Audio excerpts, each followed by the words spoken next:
hold on to your elbow. So that already cavitated. But I will use the PSIS with a flat palm. This hand separates, and what do we have? We have slight rotation.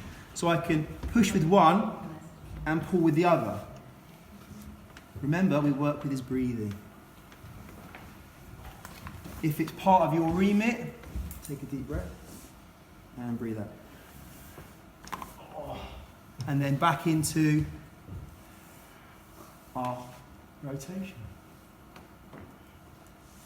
Quite comfortably. Happy days.